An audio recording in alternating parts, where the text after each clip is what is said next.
Army, let's talk First Ladies. Melania Trump is teasing a comeback to the Trump campaign trail. This was her today when asked whether she was going to return and campaign with her husband. Mrs. Trump, are you going to return to the campaign trail with your husband? Stay tuned. Stay tuned.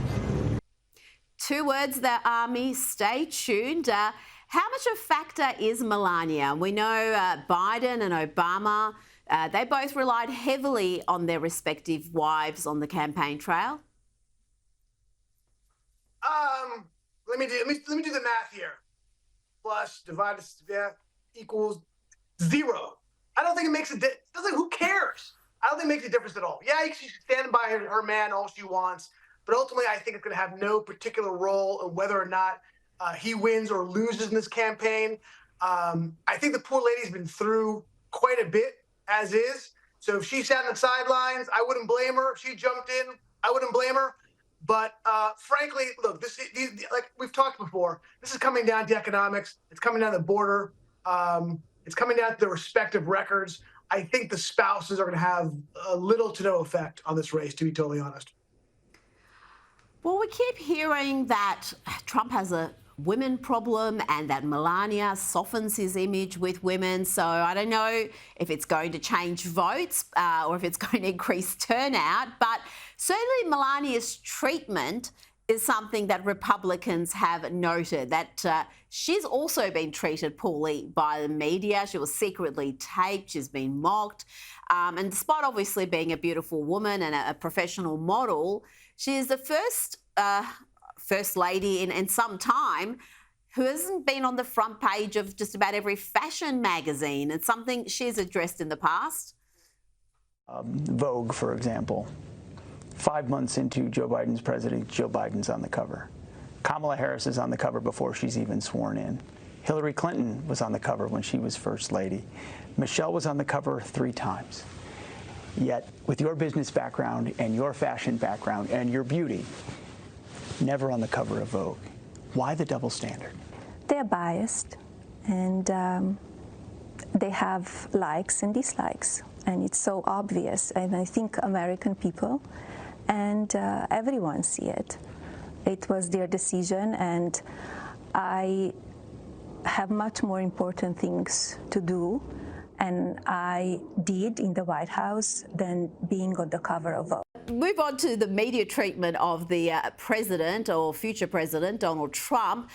The left-wing media, and that's the overwhelming majority of the media, has been extra demented this week over Trump's bloodbath comments, which we played in full on Monday. He was talking about a bloodbath in the car industry if he loses the election.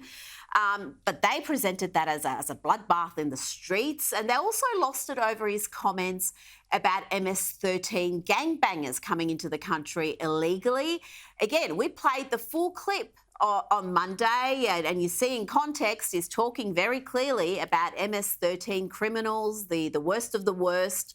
But the media claimed that Trump said migrants are not people, not MS-13, but all migrants. And Army, that this fake news was spread across so many publications, from the New York Times to Rolling Stone. Yeah, no, it's another example of the hypocrisy of the media, of course.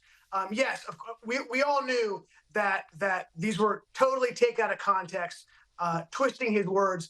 But the crazy thing is, look, they knew this. You cannot convince me that they didn't listen to the entire clip. They understood the full context. They went with it, Rita, because they always get away with it. They thought they can get away with it again. That's why they went forward with this. And now they were called out. They thought, hey, we can just portray this to the American people. They'll buy it. They won't look into it. And we got away with something. But in this case, they were called out, right?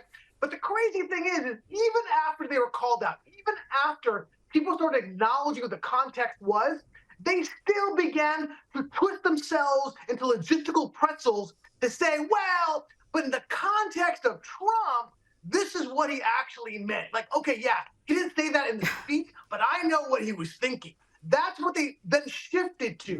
Now, the crazy thing is that they call out the political violence, real political violence, not rhetorical political violence, which this wasn't even the case. Did they do that with the BLM riots? Would end up with 20 people murdered and over $4 billion in damages? No, that was a mostly peaceful riot. Or the shootings at the congressional baseball game when the Bernie Sanders supporters shot up Republicans? No, of course not. But this is the hypocrisy and the double standard of the left and the media that carries the water of the Democratic Party.